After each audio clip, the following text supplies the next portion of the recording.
여러분 누군가를 설득하려고 하신다면 누군가를 설득해야 돼요. 어떻게 하시겠습니까? 첫 번째는 이성적으로 접근한다. 두 번째는 감정적으로 접근한다. 뭐가 더 효과적일까요? 옳고 그른 것을 제외하고 그냥 설득이라는 목적만을 놓고 봤을 때는 감정적으로 접근하는 게 훨씬 낫습니다. 이성적으로 사람은 설득되지 않아요. 제가 만약에 여기 앞에 있는 재혁이와 재혁이를 설득하기 위해서 재혁이가 죽어도 안 한다는 걸 제가 이성적으로 야 이게 맞아 라고 설득하면 재혁이가 만약에 저한테 논쟁에서 졌다고 칩시다. 졌지만 그대로 하진 않을 거예요. 오히려 뭐 목사님 내가 다음번에 한번 두고 봐 이렇게 할 수도 그렇게 한다는 얘기는 아니라 있습니다. 그런데 감정적으로 이성적으로 이해되진 않지만 잘해주고 너무 좋아하는 사람이에요. 좋아하는 사람은 뭘 해달라 그래도 해줄 수 있는 생각이 들거든요. 그래서 설득하는 데는 사실 감정적으로 접근하는 게 좋습니다. 그런데 사람이란 게 기분이 좋으면 하지 말라는 것도 안 하게 되고 해달라는 것도 자연스럽게 해주지만 기분이 나쁘면 해줘야 될 것도 잘 안 해주기 마련인데 그런데 그런 이 세상의 이치와는 반대로 그냥 옳은 소리만 하던 사람들이 있었습니다. 상대방의 감정에는 전혀 상관하지 않고 그냥 맞는 소리, 옳은 소리만 콕콕 찌르듯이 하는 사람들이 있었습니다. 지금도 약간 그런 면이 있는데 이 세상이 다 잘못 돌아가고 있을 때 다 틀린 거 알아요. 잘못된 거 알지만 그냥 이게 편해. 이렇게 그냥 살아가고 있는 세상에서 유독 그건 잘못됐다고. 너네 잘못 살고 있다고. 그렇게 살면 안 된다고 말하던. 그래서 대부분의 사람들에게 미움을 샀고 환영받지 못했던 사람들이 있습니다. 그 사람들이 바로 구약시대의 선지자들입니다. 세상을 살다 보면 우리가 하나님의 뜻대로 살기보다는 하나님의 뜻대로 살지 못할 때가 더 많습니다. 때로 회개하기도 하지만 삶이 그렇게 변하는 것 같지는 않을 때가 있어요. 그거는 다른 사람보다 자신이 제일 잘합니다.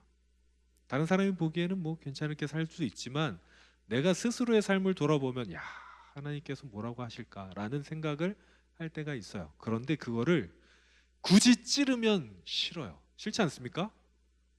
왜 굳이 그걸 찔러? 나도 아는데. 찌르는 사람들이 선지자들이었어요. 백성들도 다 알아요. 하나님의 뜻이 이게 아니라는 거. 근데 그렇게 살지는 않아요. 그 방향으로 계속 가는 사람들을 찔러서 다시 돌아오게 하려고 노력했던 사람들. 그 사람들이 선지자들입니다. 여러분 생각해 보십시오.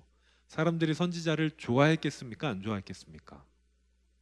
별로 좋아하지 않았습니다. 애초부터 선지자들은 불편한 말을 하라고 부름받은 사람이기도 했습니다. 오늘 우리가 읽은 본문의 저자인 미가가 사람 이름이에요. 미가라는 사람도 마찬가지였습니다. 우리가 지난주에 봤던 스바냐와 같이 미가의 시대가 그렇게 좋은 시대는 아니었습니다. 역사에 기록될 만큼 악한 시대였는데 그런 시대에서 미가는 너희 잘못했다. 회개해라.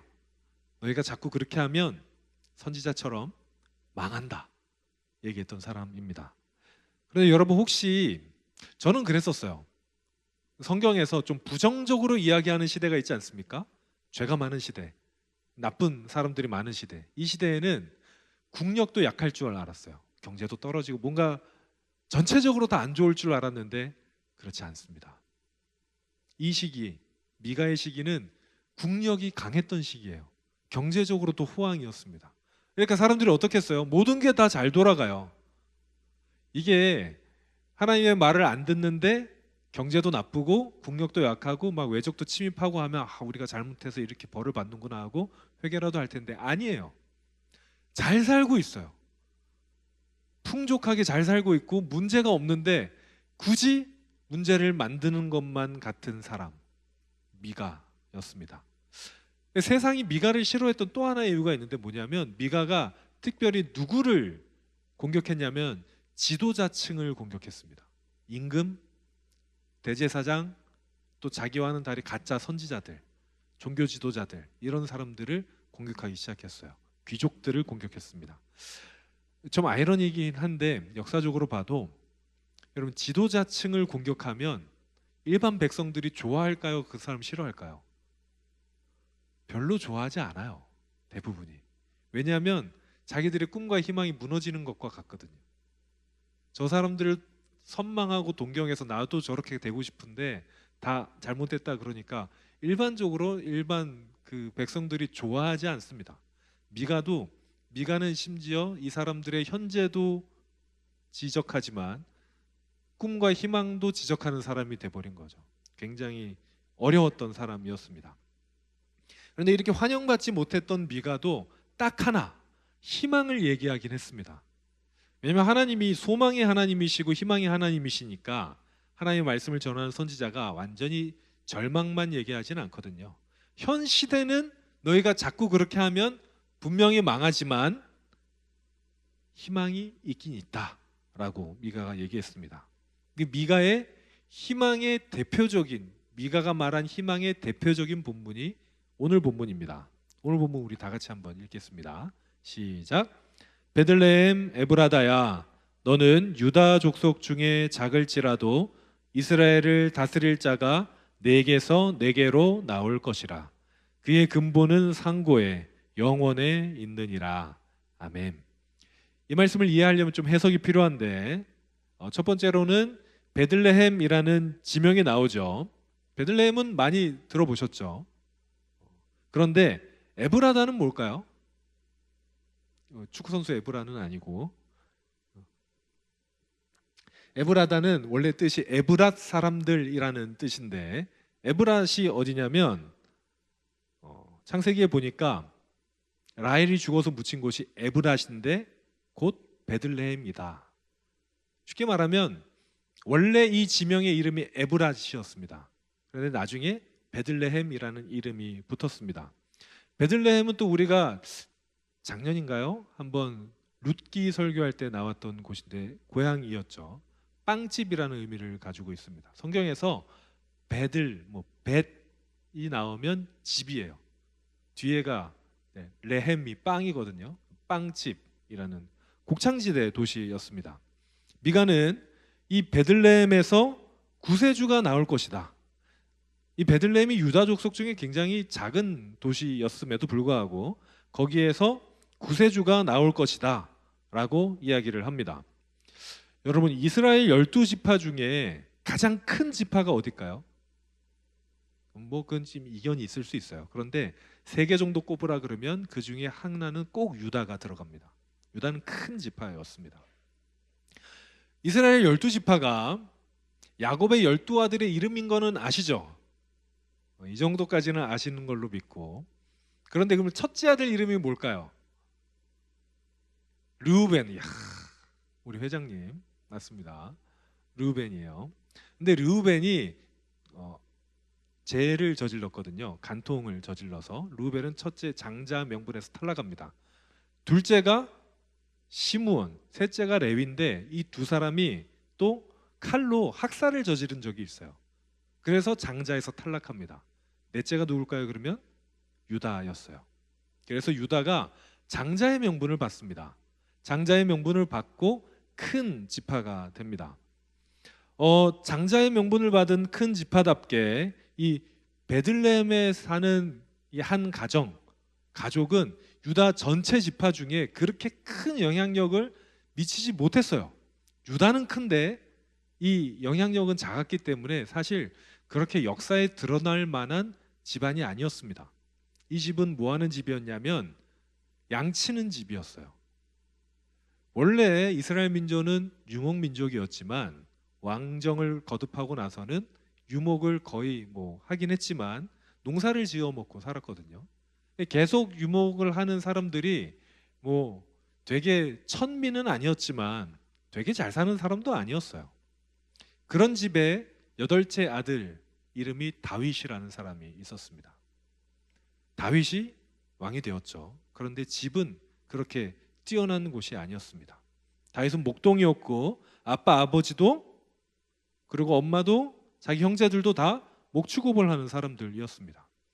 여러분 다윗의 집은 재상도 아니었고 장군집도 아니었고 귀족도 아니었습니다. 그런데 하나님께서 그 작은 다윗의 집을 사용해서, 아니 집도 아니죠, 다윗을 사용해서 이스라엘을 구원하셨거든요. 요거를 다시 하나님께서 반복하실 것이다 라고 미가가 얘기를 하는 겁니다. 그런데 미가가 공격했던 사람이 누구라 그랬습니까? 지도자층을 공격했다 그랬잖아요. 지도자층을 공격했던 미가는, 보세요, 지금 있는 임금들도 가계를 쭉 따라 올라가면 누가 나와요? 다윗이 나와요. 이러면 곤란합니다. 그 지도자층이 다윗의 가계라고 해서 옳은 사람이 아니라고 얘기하는 거예요. 그래서 새로 나온 메시아는 다윗처럼 힘 있는 집에서 나오지 않을 거라고 얘기합니다. 영향력 있는 집에서 나오지 않을 거라고 얘기해요. 지도자층 너희에게서 구세주가 나오지 않을 거다 얘기해요. 그러면 어디에서 나옵니까? 실제로 우리 주님은 아버지가 목수셨습니다. 예수님께서 오신 날의 이야기가 굉장히 신비한 이야기입니다. 베들레헴이에요. 밝은 별이 비추는 그날 밤에 목수였던 요셉, 예수님의 아버지죠, 어머니 마리아는 원래 베들레헴에 살지 않았어요. 본적이 베들레헴이었습니다. 여러분 혹시 자기 본적이 어딘지 아시나요? 이렇게 주민등록 등본을 떼면 본적이 나오잖아요. 저는 제 본적이 광명시 철산동입니다. 저는 그런 곳이 실제로 존재하는지 몰랐어요. 그런데 이제 제가 우리 교회 말고 이 직전 교회에 담당한 교구가 거기였어. 그래서 식당으로 오시라고 내비게이션 주소를 찍어 주시는데 광명시 철산동이길래 깜짝 놀랐어요. 야, 여기가 진짜 있구나. 보통 자기 본적을 그렇게 가보는 사람이 많지 않죠. 그런데 이때 인구조사를 하러 본적으로 갔어야 되는 거예요. 갈릴리에 살던 요셉과 마리아가 잠깐 베들레헴에 가게 됩니다. 그리고 거기에서 예수님을 낳게 되고 이 미가의 예언이 이루어집니다. 예수님은 베들레헴에서 왕으로 나셨습니다. 그런데 실제로 우리가 보기에 예수님은 왕으로 오시지도 않았고 장군으로 오시지도 않았습니다. 주님은 아기로 오셨어요. 주님이 꼭 아기로 오셔야 됐을까요? 그냥 성인으로 오시면 안 됐을까요? 하늘에서 내려오시거나 우리 탄생설화에는 박혁거세처럼 아래서 그냥 성체로 태어나시면 안 됐을까? 그런데 주님은 힘없는 연약한 아기로 오셔서 힘없는 사람들의 구세주가 되어 주셨습니다. 미가는 메시아에 대해서 말하면서 계속 작은 곳에서 작게 태어날 것이다 라고 얘기합니다. 그런데 그 출발이 다르다라고 얘기해요. 사실 이 왕들의 계보를 타고 올라가면 아까 얘기했듯이 다윗이 나오죠. 예수님의 계보를 타고 올라가도 다윗이 나옵니다. 그러니까 미가는 예수님은, 메시아는 이 사람들과 다르다라고 얘기하기 위해서 예수님의 근본을 상고에, 영원에 있다라고 얘기합니다. 이 말씀을 조금 더 쉽게 번역한 세번역 성경을 보면 이렇게 얘기하고 있는데, 세번역 성경 한번 보여주시죠. 그의 기원은 아득한 옛날 태초로 거슬러 올라간다. 여러분, 태초부터 존재하시는 분이 누구십니까? 하나님이세요. 그러니까 메시아는 하나님이실 거다라고 얘기한 겁니다. 결국 메시아가 오실 텐데 이 구세주는 지도자층에서 오는 것도 아니고 지금 큰 성을 짓고 사는 사람도 아니고 작게 오실 거다. 작은 곳으로 오실 거다. 아기 예수님으로 오실 거다라고 이야기를 합니다. 그리고 예수님은 실제로 그것을 삶으로 우리에게 보여주셨습니다. 여러분, 예수님의 제자들은 뛰어난 사람이 아니었습니다. 예수님의 제자들 중에 누가 뛰어난 사람이었습니까? 공부 많이 한 사람이 있습니까? 없어요. 예수님의 제자 중에 진짜로 그 시대에서 인정받던 어떤 대단한 사람이 있습니까? 없습니다. 여러분, 나중을 생각해 보십시오. 전도하려면, 영향력을 끼치려면, 예수님의 복음을 온 세상으로 전파하려면 우리가 오디션을 본다고 칩시다. 누굴 뽑겠습니까? 말 잘하고 공부 잘하고 능력 있는 사람 뽑겠죠. 예수님 그렇게 뽑지 않으셨습니다. 그런데 그들을 통해 역사가 일어났습니다. 예수님께서는 사회 지도자들에게 먼저 다가가지 않고요, 죄인들, 약자들에게 다가가셨습니다.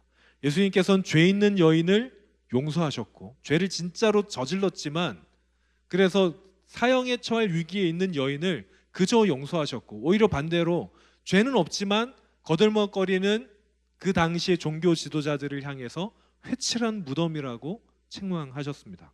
예수님은 어린아이들이 자기에게 오는 것을 막지 말라 하시고 그들을 안아주셨지만, 바리새인들, 서기관들을 쫓아내셨고 성전에서 물건 파는 사람들에게 채찍을 휘두르셨습니다. 예수님은 언제나 작고 약한 자들에게 찾아가시는 분이셨습니다. 그렇게 작은 모습으로 오셔서 작은 자들과 함께 하신, 하지만 가장 위대하신 분, 여러분, 그 예수님을 만난 사람은 항상 스스로 작은 자라는 것을 인정하는 사람들이었습니다. 교만한 사람들, 스스로 위대하다고 생각하는 사람들은 주님을 만나질 못했어요. 스스로 내 안에 허영의 담을 쌓고 거품으로 궁전을 짓는 사람들은 예수님께서는 그 궁전으로 가신 적이 없습니다. 오히려 내 안에 솔직한 내 모습, 거품을 걷어내고 죄인된 내 모습 그대로 주님을 기다리는 사람들에게 주님은 2000년 전이 아니라 지금도 찾아오시는 분이십니다. 사랑하는 여러분, 주님께서 오십니다. 뛰어나서 오시지 않아요. 우리가 뭔가 훌륭해서 우리에게 오시는 분이 아닙니다. 우리의 능력이 많아서 우리에게 오시지 않습니다. 우리가 그분을 막지 않으면, 우리의 교만으로, 우리의 허영으로, 그냥 내 자신의 우선순위로 주님을 막지 않으면 주님은 언제나 우리에게 오시는 분이십니다. 대림절은 오시는 주님, 이 땅에 오셨고 미래도 오실 거지만 지금도 나에게 오시는 그 주님을 기다리는 절기입니다. 그 주님을 만나시길 바랍니다. 찬양팀 나와주시고요. 사랑하는 여러분, 우리는 이 시기를 성탄의 계절이라고 부릅니다. 기다림의 절기라고도 부릅니다. 우리가 기다리는 것은 누구를 기다리는 것입니까? 주님을 기다리는 겁니다. 그러면 어떻게 주님을 만날 수 있을까요? 우리 안에 주님을 막는 것을 제거하면 됩니다. 우리가 꼭 기억해야 될 게 무엇이냐면, 우리가 주님께 가는 것이 아닙니다. 우리가 주님을 찾아야 되는 게 아니에요. 우리가 주님을 발견하고 힘써서 나가야 되는 게 아닙니다. 오히려 솔직한 내 모습, 나와 주님 사이를 막고 있는 나의 허영, 나의 교만을 걷어내면 거기에 바로 주님이 계십니다. 주님은 작고 작은 곳으로 오시는 분이십니다. 왜 그렇습니까? 왜 주님께서 작은 곳으로 오십니까? 왜 마국간으로 오십니까? 거기에 우리가 있거든요. 거기에 내가 있거든요. 우리가 그렇게 위대하지 않은 것, 우리가 그렇게 거룩하지 않은 것, 주님이 아시기에 거룩하지 않은 곳으로 오십니다.